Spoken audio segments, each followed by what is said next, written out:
내 수요 집회에 나와오면서 사회 볼 때만 이 강단을 올라왔을 때에도 참 긴장도 많이 되고 또 저 같은 자가 이게 서도 되나 싶을 정도로 가분하고 그런데 오늘 또 이 말씀 시간에 이렇게 올라오니까 더 떨리고 또 두려우면서도 더욱더 하나님을 의지하는 그런 시간인 것 같습니다. 오늘 사사기 20장을 함께 살펴볼 차례입니다. 먼저 본문 사사기 20장에 들어가기에 앞서서 사사기 마지막 끝장에 끝절을 함께 읽고 시작하길 원합니다. 21장 25절입니다. 제가 읽겠습니다. 그때에 이스라엘에 왕이 없으므로 사람이 각기 자기의 소견에 옳은 대로 행하였더라. 이 말씀은 17장에도 나오고 18절에도 언급이 되고 있으며 이렇게 21장 마지막 절까지 이렇게 나와 있는 것을 보게 됩니다.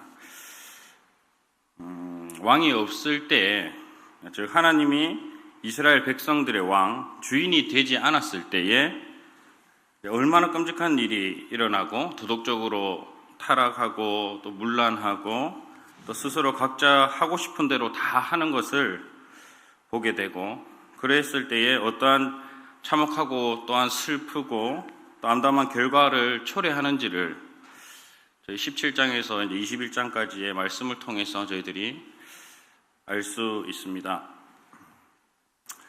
지난주 수요 말씀 19장을 통해서 저희들이 교제를 들었는데요. 20장과 앞부분과 모든 것들이 좀 연관이 되어 있는 것을 또 보게 되면서 19장 말씀을 먼저 읽고 계속 20장을 좀 보면 좋을 것 같습니다. 19장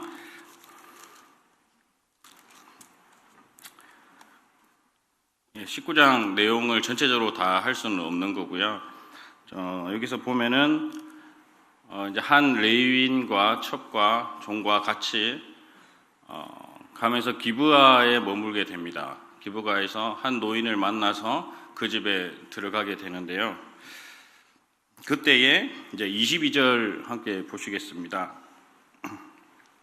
그들이 마음을 즐겁게 할 때에 그 성읍의 불량배들이 그 집을 에워싸고 문을 두들기며 집주인 노인에게 말하여 이르되 네 집에 들어온 사람을 끌어내라. 우리가 그와 관계하리라 하니.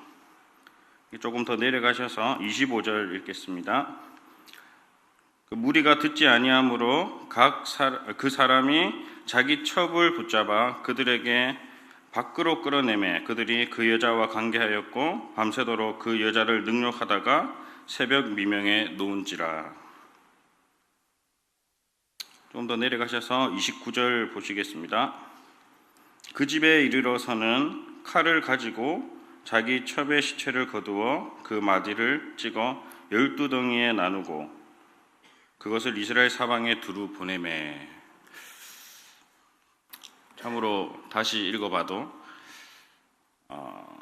참으로 잔인하고 또 하나님 앞에서 참 왕이 없을 때에 어찌나 마음이 완악하고 이렇게 끔찍한 일을 저지를 수 있는지 다시 한번 보게 됩니다. 이렇게 12덩이를 각 지파에게 보내게 됩니다. 그래서 30절에 나와 있는 대로 이러한 시체 조각들을 받은 이스라엘 자손들은 애굽 땅에서 올라온 날부터 오늘까지 이런 일은 일어나지도 아니하였고 보지도 못하였도다. 이 일을 생각하고 상의한 후에 말하자 하여 이제 본문 20장 1, 2절에 들어오게 되면은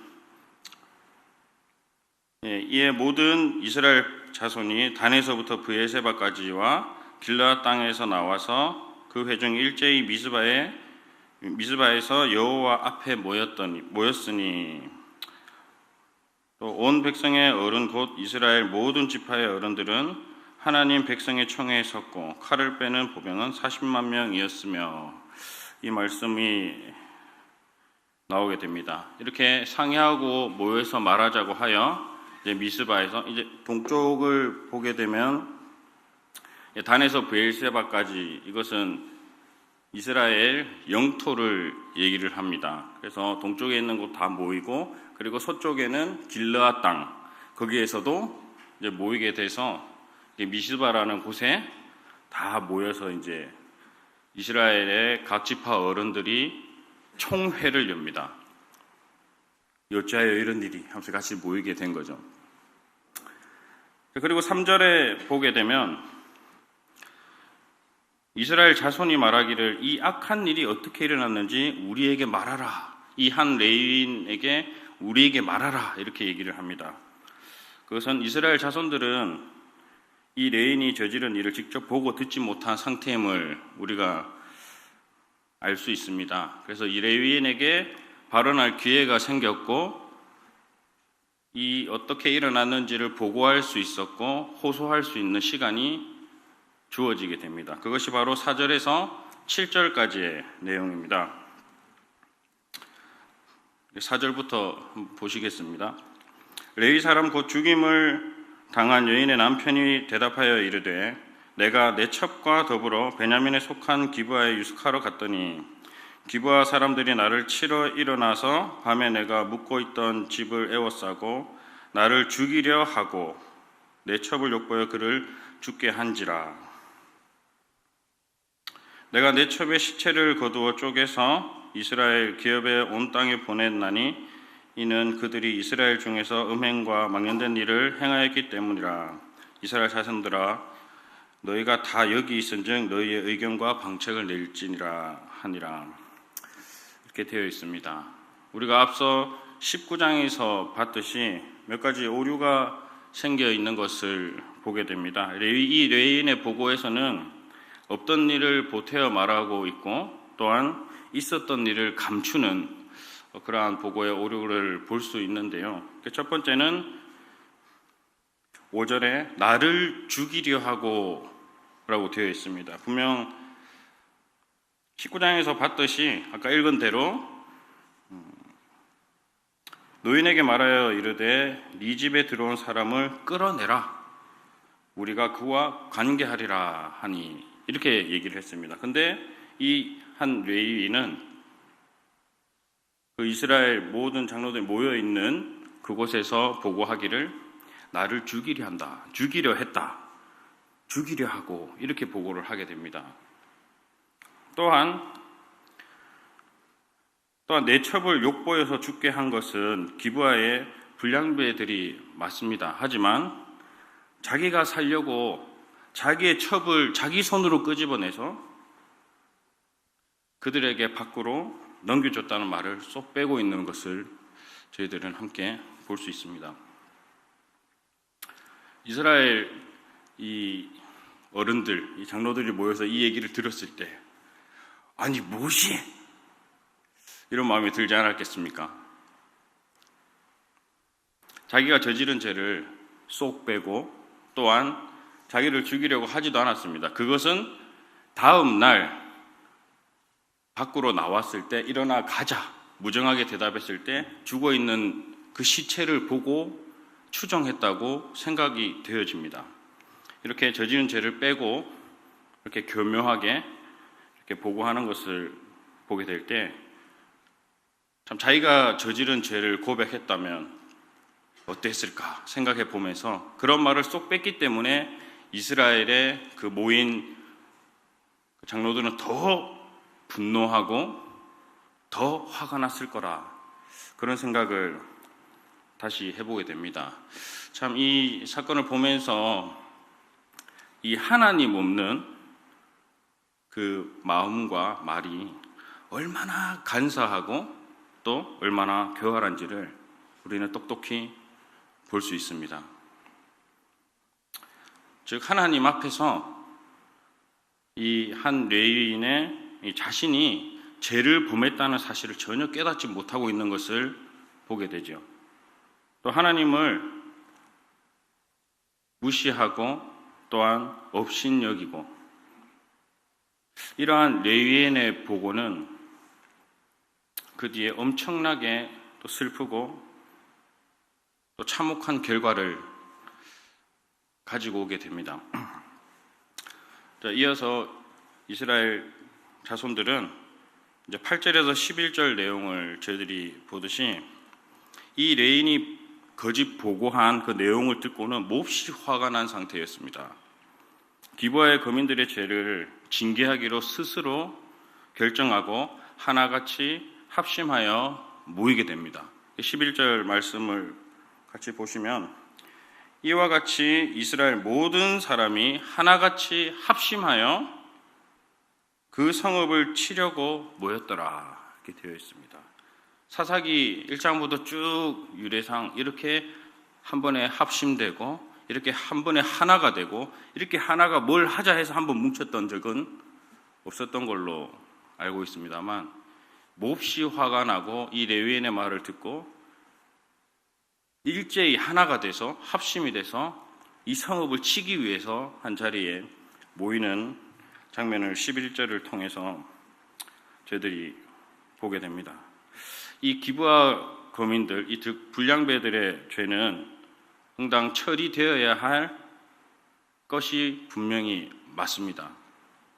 근데 이스라엘 자손들은 이렇게 겉으로 드러난 죄에만 민감하고 또 분노하며 정의롭게 징계하려는 모습을 저희들이 볼 수 있는데요.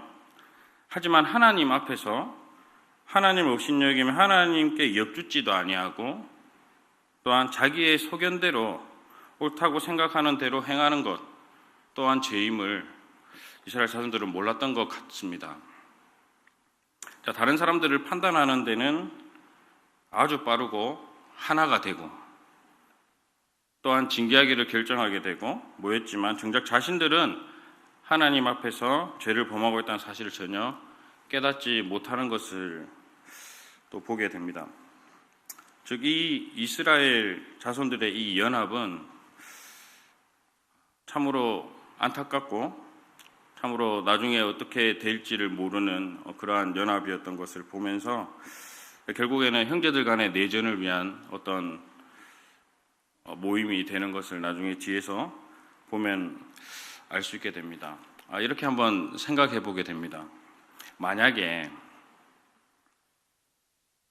이 레위인과 또 베냐민 자손을 포함한 모든 이스라엘 백성들이 하나님 앞에 죄를 지은 것을 자백하고 깨닫고 하나님께 회개하고 용서를 구하고 하나님과의 관계, 즉 이 영적 교제 상태를 회복했다면 이 뒤에 일어날 끔찍한 일을 겪지 않아도 되지 않았을까? 그러한 생각을 다시 한번 해보게 되었습니다. 하지만 12절에서 16절 말씀을 함께 보시게 되면 같이 읽을 내용은 13절, 14절을 함께 읽어보시겠습니다. 제가 읽겠습니다. 그런즉 이제 기브아 사람들 곧 그 불량배들을 우리에게 넘겨주어서 우리가 그들을 죽여 이스라엘 중에서 악을 제거하여 버리게 하라 하나 베냐민 자손이 그들의 형제 이스라엘 자손의 말을 듣지 아니하고 도리어 성읍들로부터 기브아에 모이고 나가서 이스라엘 자손과 싸우고자 하니라. 이러한 태도를 볼 수 있습니다.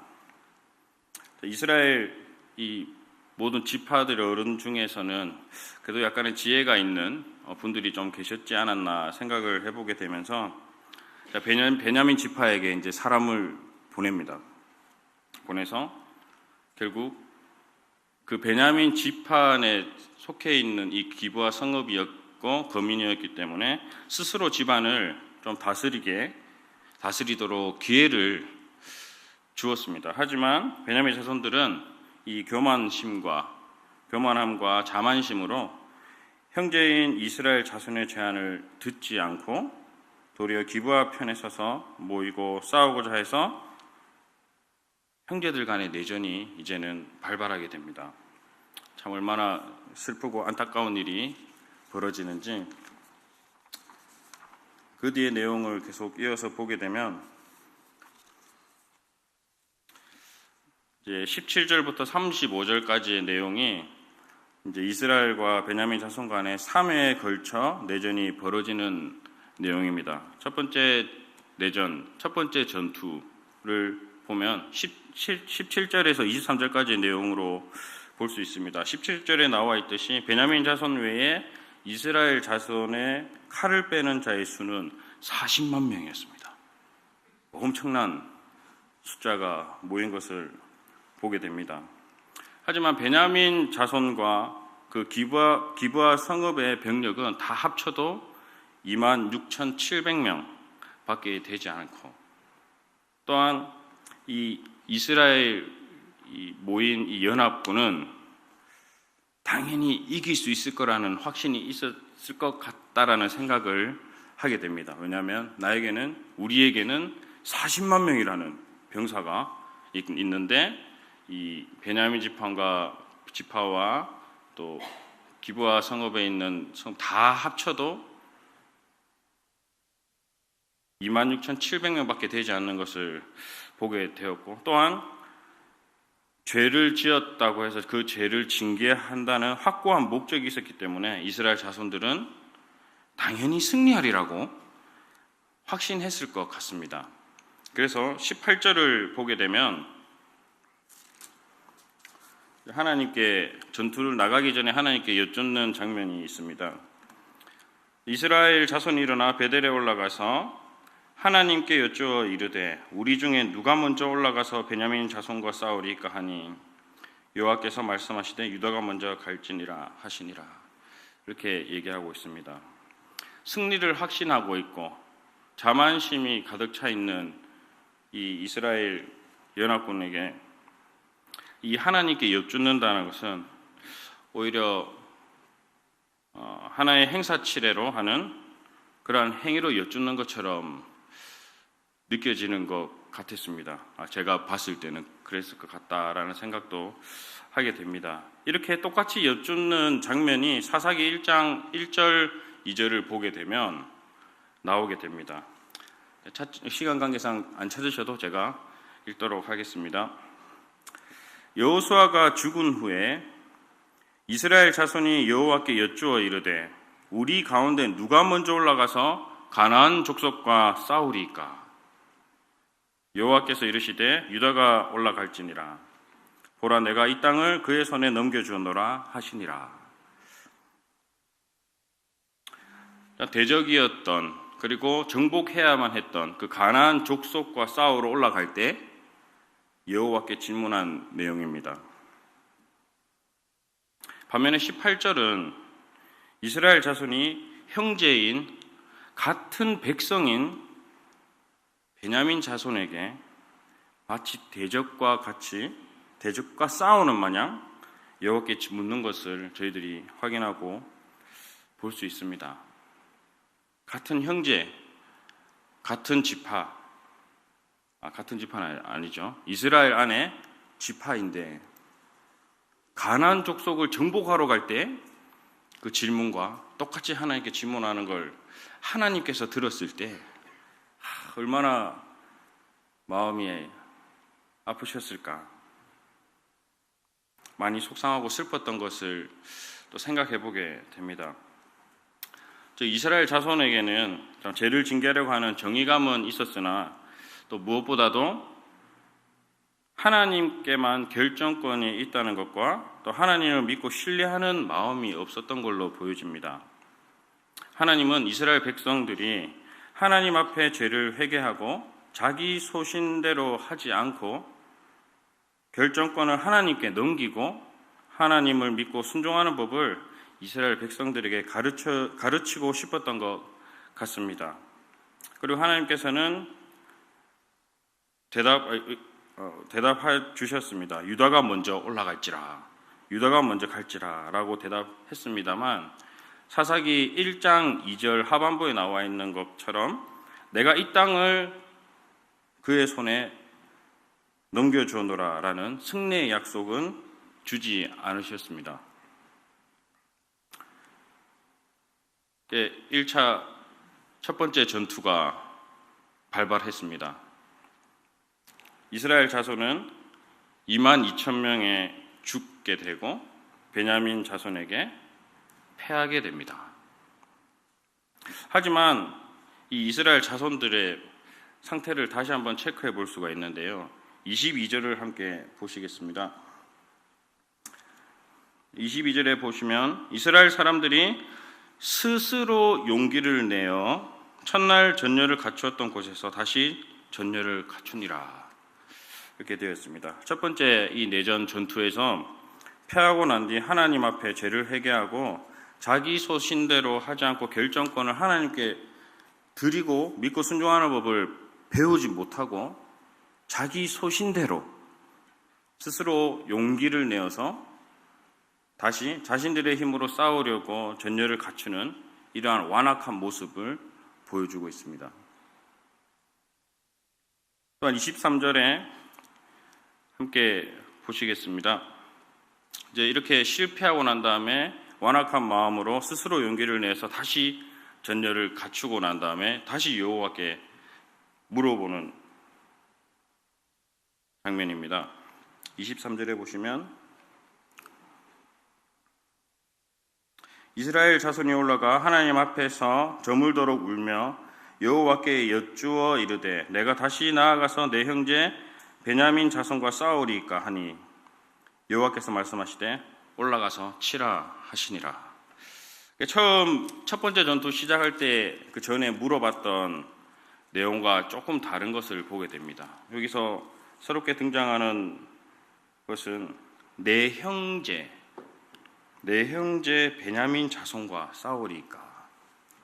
그전에는 마치 대적, 이걸 정복해야 될 그 가나안 족속과 싸우러 나갔을 때에 말했던 것처럼 얘기했던 것을 봅니다. 또한 여호와 앞에서 저물도록 울며, 그래도 이 형제를 사랑하는 이러한 이스라엘 자손의 모습이 조금 보입니다. 하나님께서 올라가서 치라 이렇게 말씀하셨는데요. 두 번째 내전은 24절에서 28절 내용인데요. 그 24절, 25절을 보게 되면 역시나 두 번째 내전에서도 18,000명을 잃게 되고 베냐민 자손에게 패하고 맙니다. 이렇게 두 번의 전쟁이 패하고 난 다음에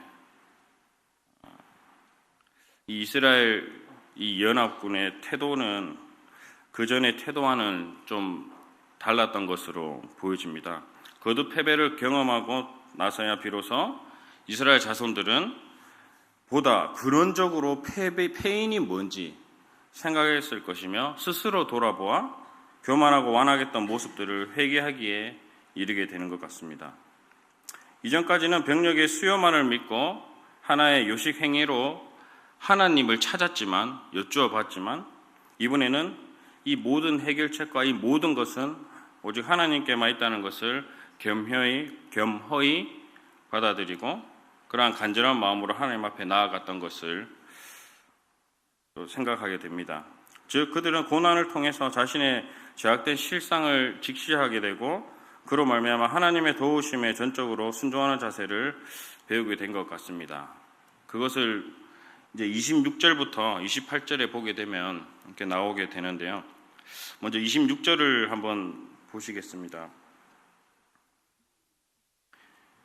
이에 온 이스라엘 자손 모든 백성이 올라가 베델에 이르러 울며 거기에서 여호와 앞에 앉아서, 그렇게 되어 있습니다. 이스라엘 자손의 어떤 부분만 올라가는 것이 아니라 이 이스라엘 자손 모든 백성이 완전한 하나됨을 이루어서 하나님께 나아오는 것을 볼 수 있습니다.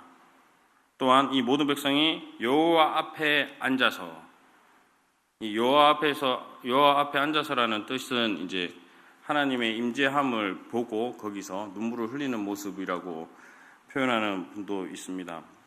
여호와 앞에 앉아서 자기 소견대로 행한 것에 대해 울며 회개하는 것을 이렇게 볼 수 있게 되고요. 그 다음 이어서 보시면 그날이 저물도록 금식하고 이렇게 되어 있습니다. 10절에서 보게 되면은 연합군들이 이렇게 연합해서 모이고 40만 명, 칼을 쓰는 자가 40만 명인데 그 중에 10분의 1은 이 군사들이 딱 기브아 성읍에 가서 잘 적군과 싸울 수 있도록 뒤에서 양식을 준비하는, 그러니까 40만 명에서 4만 명이죠. 양식을 준비하는 그러한 것을 만들게 됩니다. 하지만 여기서 보면은 그날이 저물도록 금식하고 이렇게 되어 있는데요. 금식을 하면은 전쟁에서 승리할 수 있겠습니까? 오히려 잘 먹고 더 튼튼하게 기강을 올리고 나갔을 때에 더 잘 싸울 것인데, 이 이스라엘 백성들은 그날이 저물도록 금식을 하게 됩니다. 나의 힘, 그리고 스스로 할 수 있는 힘, 즉 이 교만과 자만심을 하나님 앞에 내려놓고 하나님께 굴복하는 모습을 보게 됩니다. 이어서 말씀을 보시면 번제와 화목제를 여호와 앞에 드리고 이렇게 되어 있는데요. 이 번제는 하나님과의 정상적인 관계 유지를 소원하며 드리는 제사고, 또 화목제는 이 하나님과 예배자 사이의 화목과 교제, 이러한 것을 도모하기 위해서 드리는 제사입니다. 또 이 두 제사는 누구의 어떤 강요를 위해서 드리는 제사가 아니라 자원해서 드리는 자원제입니다. 이러한 제사를 통해서 또 하나님과의 관계가 회복이 되었음을 우리가 볼 수 있게 됩니다. 그리고 27절을 보게 되면 그때에는 하나님의 언약궤가 거기 있고 이렇게 되어 있는데요. 이 언약궤는 자기 백성 중에 거하시는 여호와를 상징하게 됩니다. 하나님과의 관계가 회복된 이러한 상황에서 다시 한번 여호와께 여쭙게 됩니다. 28절을 보게 되시면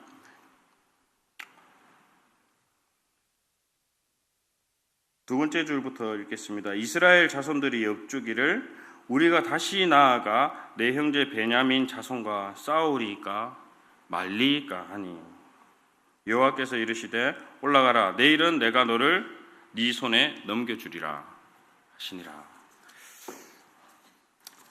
참, 이 싸우리까 그 다음 말리까 참 네 글자인데, 참 이스라엘 자손의 입에서 이 말리까가 나오기까지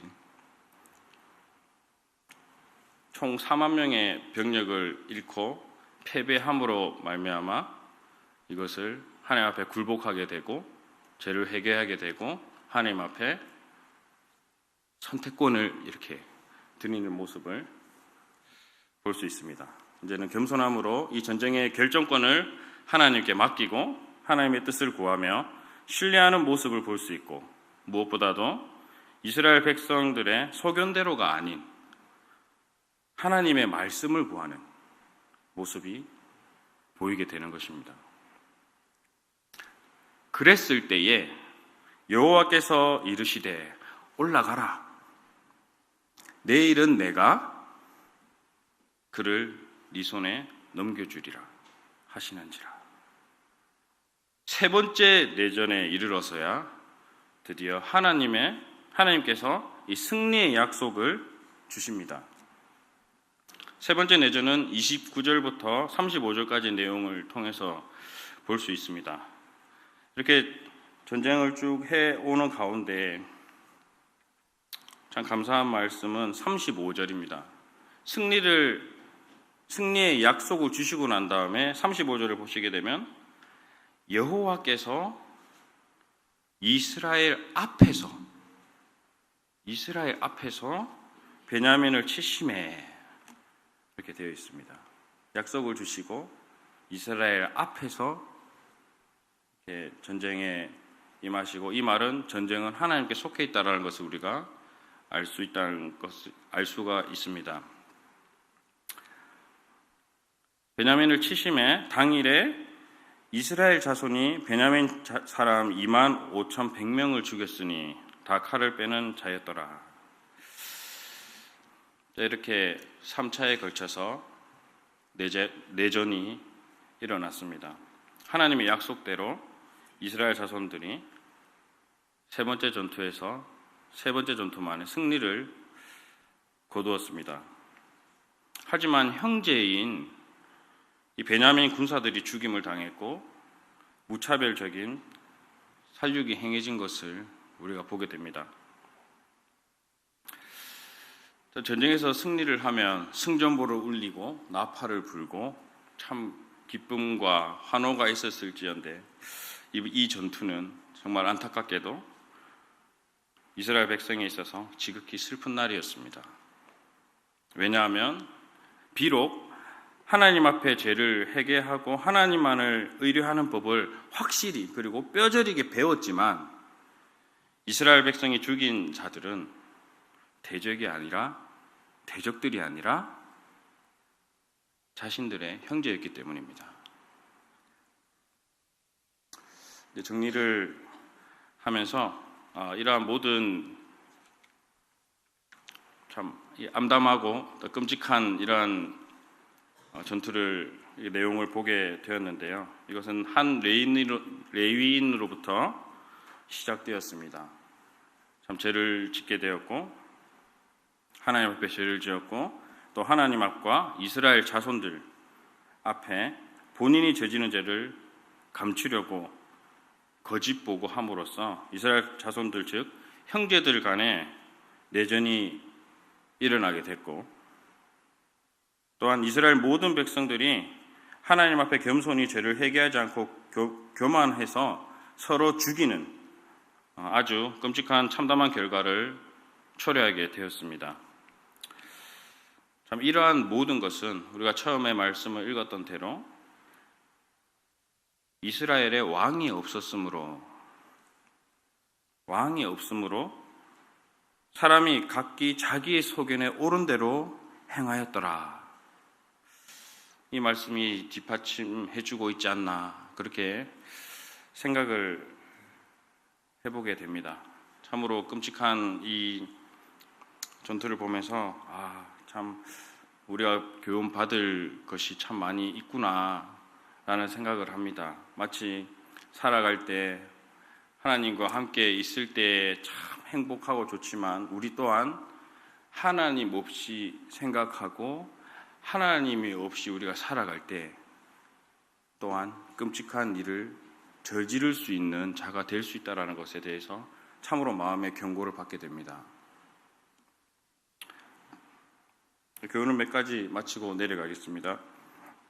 첫 번째로 누가복음 12장 7절 말씀에 보면 너희에게는 심지어 머리털까지도 다 세신 바 되었나니 라는 말씀을 보게 되면서 이 한 레인을 통해 교훈받을 수 있는 것은 하나님 앞에 죄를 짓더라도 숨기지 않고 거짓 없이 정직히 고백하고 하나님 앞에 나아갈 수 있어야 한다는 것을 배울 수 있고 또 두 번째는 이스라엘 자손들을 통해 나 아닌 다른 사람의 죄를 교만하게 정죄하지 않고 하나님이 다루실 수 있게